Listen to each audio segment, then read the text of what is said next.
See. Okay. I'm going to do a round of applause.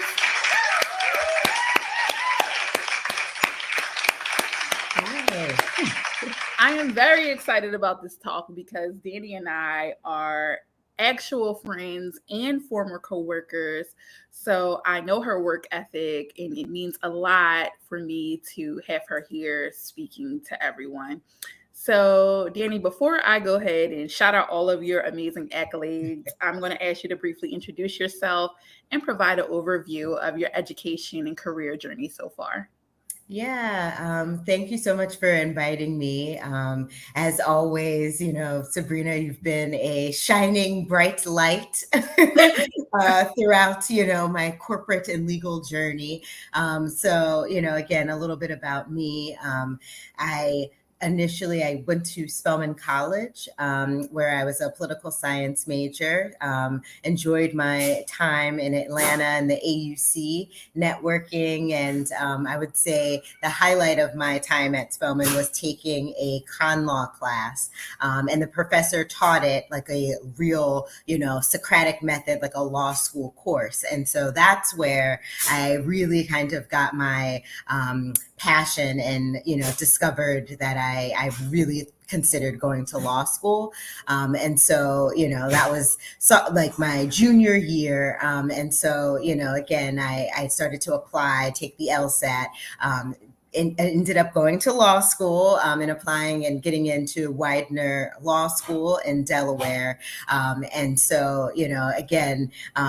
Enjoyed my time, really enjoyed learning the law. It was definitely, law school was a struggle. It's not for the faint of heart at all.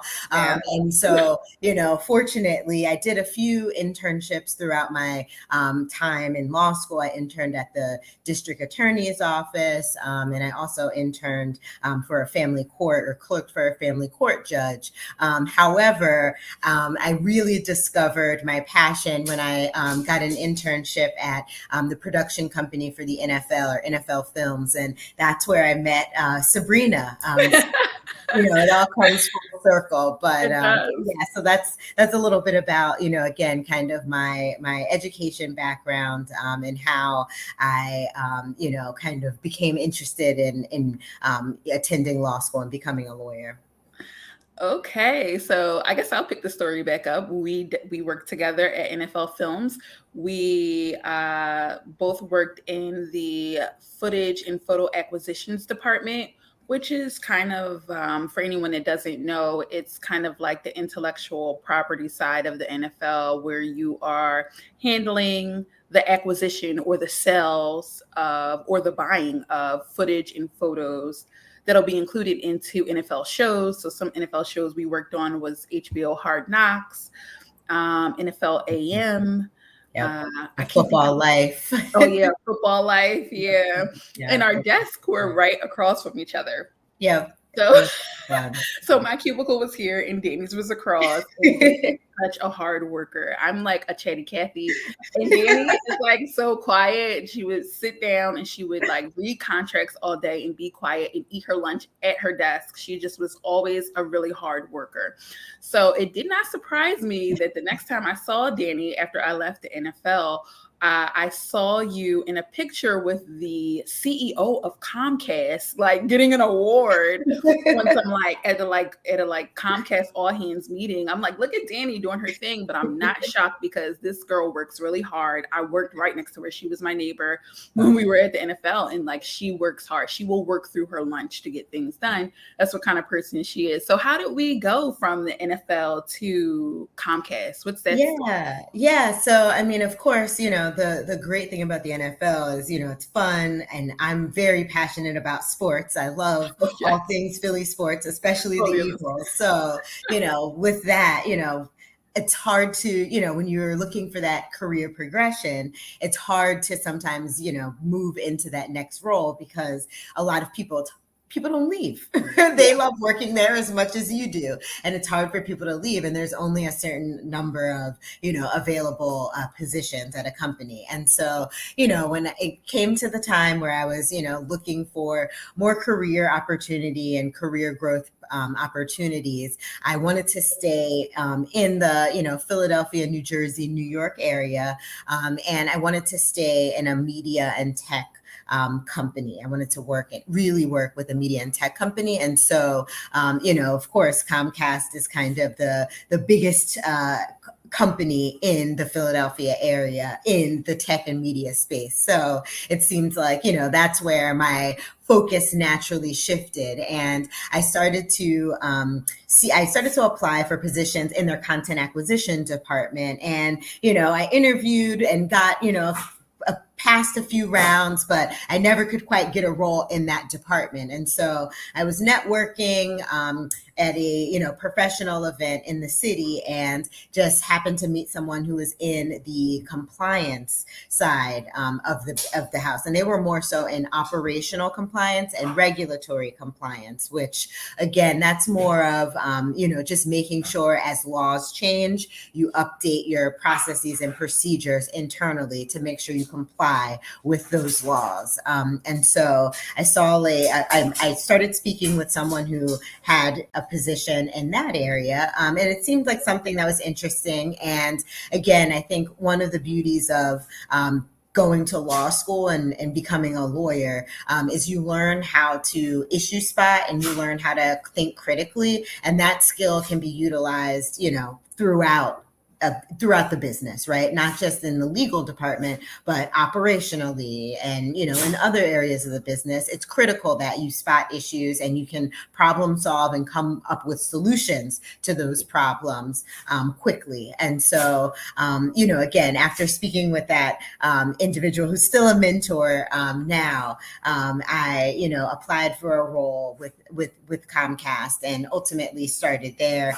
8 years later, I bounced around a few different compliance roles. So I started again in the operational and regulatory compliance space for their ad sales division. And I still reviewed contracts and agreements periodically. But again, I more so focused on the compliance side of the house. And then about 4 years in, I pivoted into corporate compliance. And so corporate compliance is really interesting. And that's what I'm currently doing right now. But corporate compliance is you're making sure it's compliance focused on making sure, you're in compliance with the SEC obligation. So as a publicly traded company, you have obligations to shareholders to not mislead, to not make misleading statements, and to, provide information if there is an,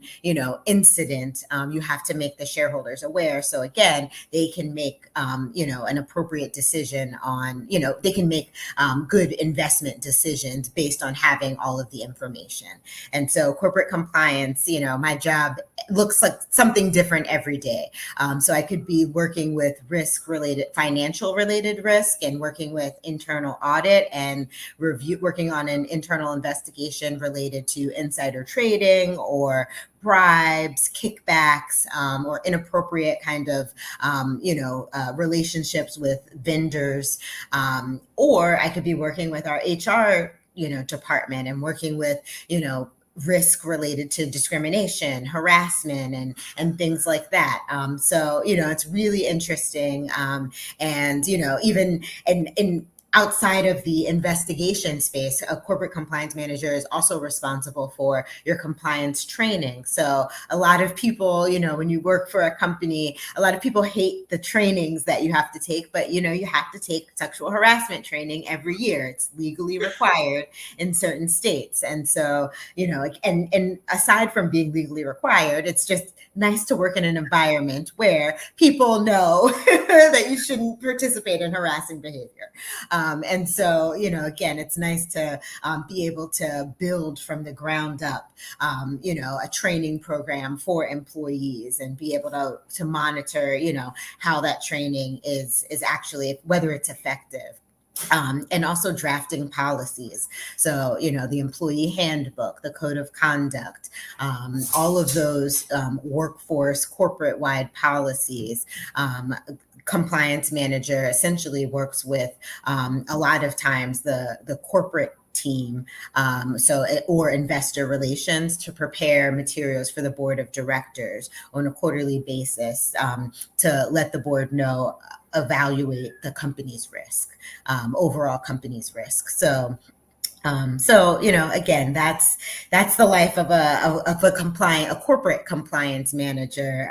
Very interesting, but again, I see myself as kind of a gatekeeper, and between misconduct that happens or issues that happen in a company, and making sure that those issues are resolved, or if they can't be resolved internally, that they're bubbled up to the appropriate senior leaders, so that they can be addressed appropriately externally if need be. Okay. And speaking about mentors, I do want to talk about barriers of entry for people who are coming out of law school and looking at compliance roles. Like, how hard is it to get into compliance roles? Would you suggest that they take on mentors as a way to break into this field? Or is it something that you come out of law school and would probably be able to find a job doing? Like, how would someone find their way into that field?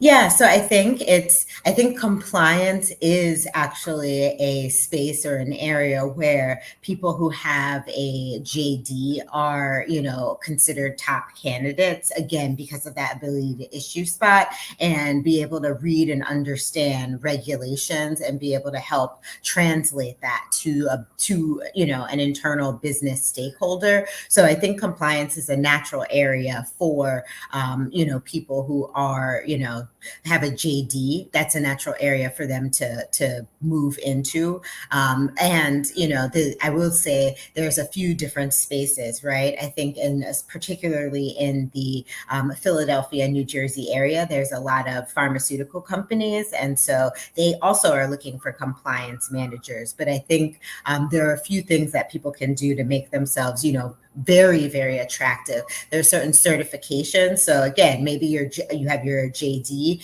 and you have your, law license. But if you're not interested in necessarily practicing, you can also get they have like a license to be a corporate compliance leader, or the Society of Corporate Compliance and Ethics. They also have a certification. I think they have a healthcare corporate compliance manager certification. So again, if you're working in the pharmaceutical industry, they have a specific focus on, pharmaceutical related and healthcare related regulations for compliance managers. And then they just have a general corporate compliance manager certification. So I think getting those certifications is, it not only does it bolster your resume, but it also is an opportunity to network with other professionals. And again, make those connections to, look out for potential opportunities in the compliance space, because with everything, I think networking is really critical. A lot of times, you may get a job based on, just cold applying, but a lot of times it's really based on who and whether you're going to be a good fit for the people that work with that company, or will work with the role that they're looking to hire for. So I think participating in professional organizations, and getting those certifications is one way to really help find mentors in that space, if you're not already, again, working in-house, or you're not already kind of in the compliance realm. Those are areas where I would start. And I believe there's definitely a compliance, like they have, I think there's a Black corporate compliance manager, organization, or African American compliance professional organizations out there as well. So again, I think really utilizing those networking and industry groups can be really helpful, particularly on LinkedIn. Even I found a lot of groups there, and I believe there's even a Widener Law compliance group. So Wow. again, yeah. So I've not been, candidly, I haven't been fully, invested since I've moved to the West Coast. But again, I do get the, invites and email, kind of notifications and reminders. So again, I think those are kind of the best ways to really get your foot in the door in the compliance realm. But it should be an easy transition for someone who has that legal background and that legal expertise. It's an area where you can pivot. Okay. So I'm actually don't feel bad about not knowing or attending anything for the Widener group because I'm also a Widener law grad. I graduated from Delaware Law and I did not know they had that group. So this is a lot of great information. So if you are listening, you heard it here first. For all of the people that I went to law school with who may be practicing right now in a traditional law firm or not really sure what you want to do next, go ahead and look at those groups, hit up some mentors, join some organizations, and of course, network.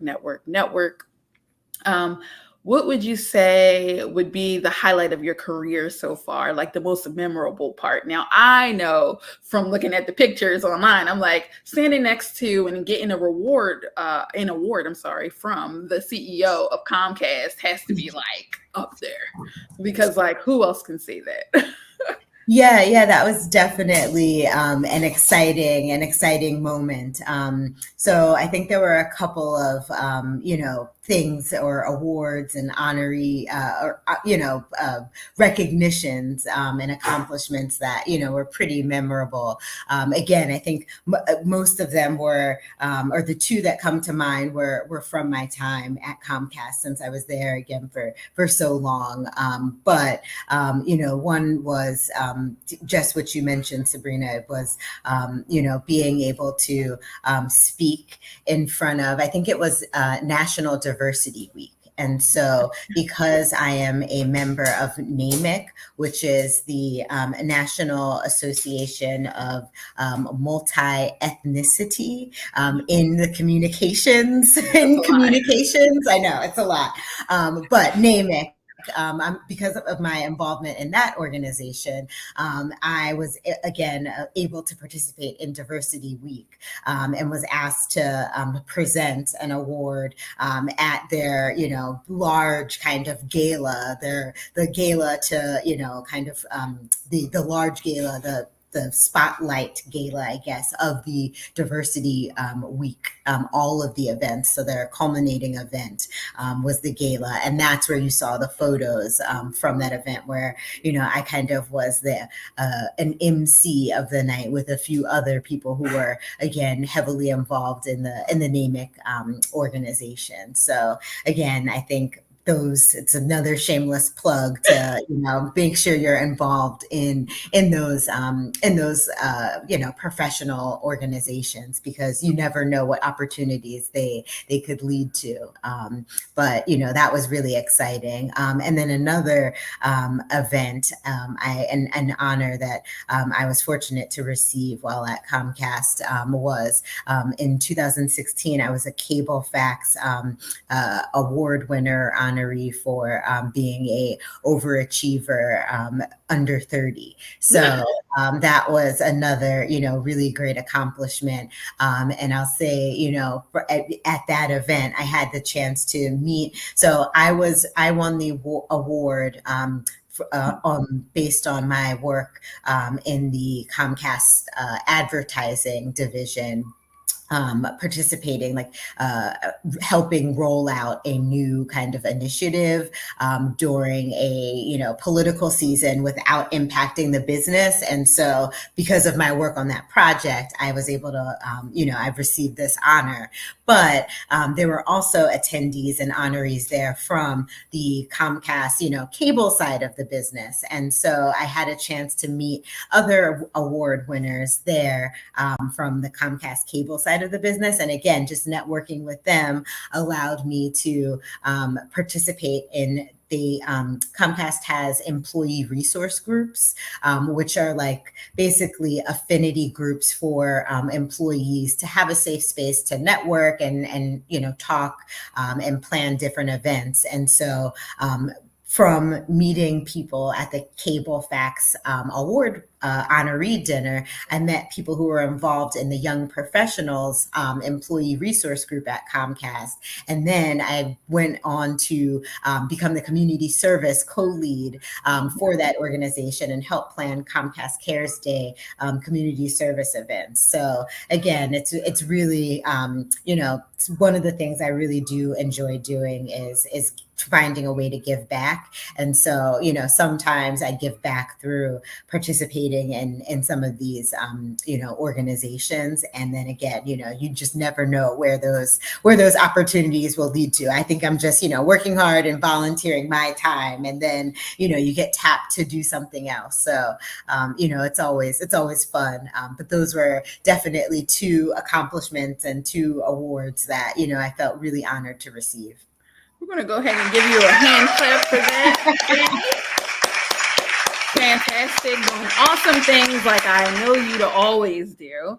You always are a hard worker, always giving back, always just doing the most, and always looking sharp doing it. So that's my friend. That's my friend. That's my friend. Likewise. So this is pretty much the end of the interview. This is the part where I do some rapid fire questions where I ask, are you going to choose which one is better? And this is just to help people weigh their job as an attorney with their job in another field. Okay. So which one would you say has the best, being a lawyer or being a compliance manager, which one has the best work-life balance? Compliance manager, I would say. For sure. Okay. Okay. So you guys don't work the same hours that lawyers do. I would say firm life, yes. Like in-house attorneys, corporate compliance managers probably have the same work-life balance as an in-house attorney, but not the same as a firm attorney, for sure. Like, I'm not doing 90, 100-hour work weeks. Exactly. At the end of the day, in-house, like that, somebody's life is not on the line. Like it's an email that can wait, or that's going to be read on Monday. So exactly. You have a weekend. You know what a weekend is. Exactly. You participate in weekends. Exactly. There may be a time here or there where, something may come up, but overall, you can enjoy your weekends without, feeling like you're on call. Okay. Now we're going to compare which one has a better salary, compliance managers or lawyers? We'll say specifically firm life lawyers, because I mean, lawyers run the gamut. We already know that, but let's just say for firm. Exactly. I would say probably firm life. Yeah, it's hard to beat, girl. We know. Exactly. I would have to say firm life. I can't, I was going to try to, back into it with like in-house, you have some perks, you get, maybe travel or things like that. But yeah, it's firm life. You still have trouble with that. Okay. And which one do you think has the better chance of upward mobility? Oh, I mean, again, it's tough with both, but I would say probably compliance. Again, when you're working for in-house for, for a company or an organization, I think you can laterally move within the business. You can also move industries, change companies. You can move and progress, within a firm. But I think, again, that's really, really hard to do. Whereas, you can be promoted and get raises internally within a hierarchical kind of matrixed organization. You can be promoted and recognize those salary increases in multiple ways. So I would definitely say working in-house in a compliance professional role is a way to really progress a little bit more than firm. Yeah. I agree. Faster, maybe. I don't know. Yeah, faster for sure, because you can be partner track for a long time. Exactly. Never make it. Exactly. But thank you again, Danny, for this talk. I hope everyone got the answers that they were looking for. If you are looking to go into compliance, Danielle, would you be willing to give out your email or either your Instagram to people who would like to reach out with more questions on how to get into your field, or maybe they themselves are looking for a mentor and getting into compliance? Yes, yes. So I will definitely give out my email, but I will say my personal email, I'm not as on top of it as my professional email, work email. So I would say, email is one way, but LinkedIn, is a very good way to get in contact with me because I don't have as much spam and noise within my LinkedIn inbox, and always willing to connect with people who have questions or just want to see what's going on in the compliance space and follow the latest compliance news.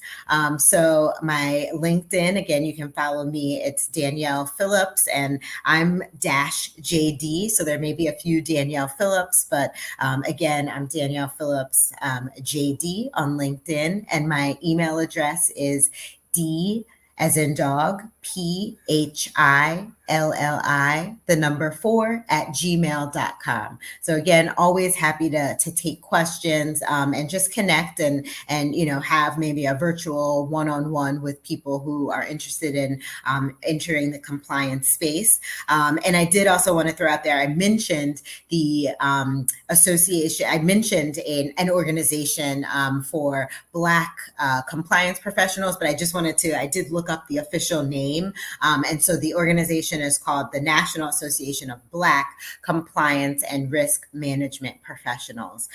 So again, that's another great organization to participate in if you're interested in entering the compliance space. But definitely reach out to me. Happy to connect. Thank you so much, Danny. This has been awesome. And girl, I hope you're really enjoying it out there in California because we're missing you here in Philadelphia. I know. I definitely miss Philly, but I can't beat the sunshine and warm weather. It's raining here, girl, so I don't blame you. Until next time, everyone, thank you for tuning in. And this is Life After Legal.